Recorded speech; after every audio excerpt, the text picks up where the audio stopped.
Halo, perkenalkan nama saya Amelia Jurunisa dengan NIM 0101525011.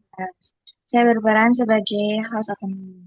Halo semuanya, kembali lagi di podcast kami. Pada kesempatan kali ini kami akan membahas salah satu isu yang sangat dekat dengan kehidupan kita, yaitu krisis ekologi. Namun akan kami lihat dari sudut pandang wawasan dunia.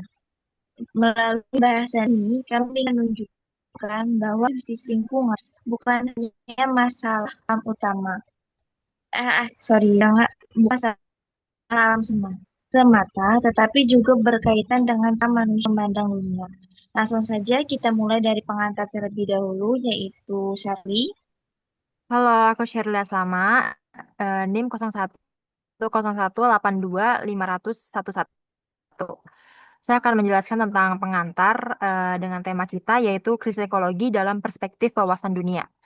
Jika dilihat dari sudut wawasan dunia, krisis ekologi tidak hanya disebabkan oleh faktor teknologi atau industri, tetapi lebih dalam lagi berkaitan dengan cara manusia memandang dunia. Banyak manusia yang menganggap dirinya sebagai pusat dari segala sesuatu, sehingga alam hanya dilihat sebagai objek yang bisa dimanfaatkan untuk kepentingan pribadi. Selain itu, krisis ini juga bisa dikaitkan dengan adanya krisis moral dalam diri manusia.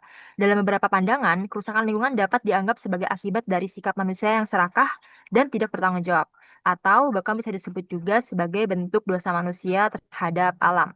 Oleh karena itu, cara pandang atau worldview manusia sangat berpengaruh dalam terjadi krisis ekologi ini. Selanjutnya akan dijelaskan oleh Kak Mutia.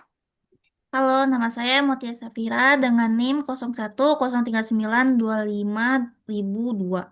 Saya akan menjelaskan dari menurut pandangan Martin Heidegger. Menurut pandangan Martin Heidegger ini, manusia modern memiliki cara pandang terhadap dunia yang cenderung melihat segala sesuatu sebagai sesuatu yang bisa dikendalikan dan dimanfaatkan. Nah, dalam pemikirannya ini, alam tidak lagi dipandang sebagai sesuatu yang memiliki nilai tersendiri, tetapi hanya dianggap sebagai sumber daya atau resource. Nah, cara pandang seperti ini nih yang membuat manusia merasa bebas untuk mengeksploitasi alam tanpa mempertimbangkan dampaknya. Hal inilah nih yang dampaknya ini pada akhirnya berkontribusi terhadap terjadinya krisis ekologi, karena alam terus dimanfaatkan tanpa adanya keseimbangan. Oke, selanjutnya akan dilanjutkan dengan Sri. Halo, perkenalkan nama saya Sri Febrianti dengan NIM 0101625001. Setelah membahas Heidegger, sekarang saya akan masuk ke tokoh berikutnya yaitu Jean-Paul Sartre yang fokus pada konsep kebebasan manusia. Berbeda, menurut Sartre, manusia memiliki kebebasan dalam menentukan tindakan, tetapi kebebasan tersebut harus disertai dengan tanggung jawab. Dalam konteks krisis ekologi, manusia sebenarnya bebas dalam menggunakan alam, tetapi seringkali tidak mau bertanggung jawab atas kerusakan yang terjadi. Akibatnya, tindakan manusia yang tidak bertanggung jawab ini justru memperparah kondisi lingkungan yang ada saat ini. Selanjutnya akan dilanjutkan oleh teman saya yaitu Rodotur. Baik, halo perkenalkan nama saya Rudo Turiskia dengan NIM 0101525030. Di sini saya akan menjelaskan dan membahas tentang analisis Soren Kierkegaard. Nah, jadi pandangan Soren Kierkegaard ini menekankan bahwa setiap pilihan yang diambil manusia selalu berkaitan dengan nilai moral dan tanggung jawab pribadi. Artinya, apapun keputusan yang kita buat sebenarnya mencerminkan siapa kita secara moral. Ketika manusia memilih untuk mengeksploitasi alam tanpa memikirkan dampaknya, hal tersebut menunjukkan eh, adanya krisis moral dalam diri manusia itu sendiri, bukan hanya masalah lingkungan semata. Nah, jika dibandingkan dengan tokoh lain seperti Heidegger yang melihat masalah ini dari cara pandang manusia terhadap dunia, dan Sartre yang menekankan tanggung jawab atas kebebasan, Kierkegaard lebih fokus pada aspek moral dan pilihan individu. Jadi, dari ketiga pandangan tersebut, dapat disimpulkan bahwa krisis ekologi tidak hanya disebabkan oleh faktor eksternal, seperti teknologi atau sistem, tetapi juga bisa berasal dari cara berpikir, tanggung jawab, dan nilai moral manusia itu sendiri. Sekian dari saya, selanjutnya akan dibahas oleh teman saya, itu Mona Aulia. Baik, halo perkenalkan nama saya Mona Aulia dengan NIM 5504 dengan NIM 0101525036. Di sini saya akan menjelaskan solusi dan pendapat kelompok.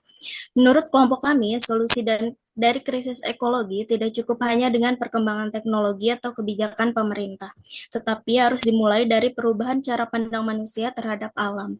Manusia perlu melihat alam bukan sebagai objek yang bisa dimanfaatkan, tetapi sebagai sesuatu yang harus dijaga dan juga dihargai.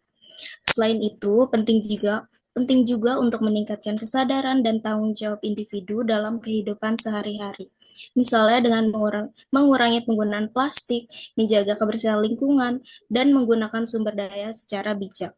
Dengan adanya perubahan, cara pandang dan kesadaran ini diharapkan krisis ekologi dapat perlahan dan dikurangi. Baik, selanjutnya akan dijelaskan oleh teman saya, yaitu Amelia. Baik, perkenalkan nama saya Amelia dengan NIM 0101520031. Dari pembahasan yang telah kami sampaikan, dapat kita lihat bahwa krisis ekologi bukan hanya masalah lingkungan, tetapi juga berkaitan erat dengan cara manusia memandang dunia, bertindak dan bertanggung jawab. Oleh karena itu, perubahan tidak hanya harus dilakukan secara eksternal, tetapi juga dari dalam diri manusia itu sendiri. Semoga pembahasan ini dapat menambah wawasan kita semua dan meningkatkan kesadaran kita terhadap pentingnya menjaga lingkungan. Terima kasih sudah mendengarkan. Sampai jumpa di podcast selanjutnya.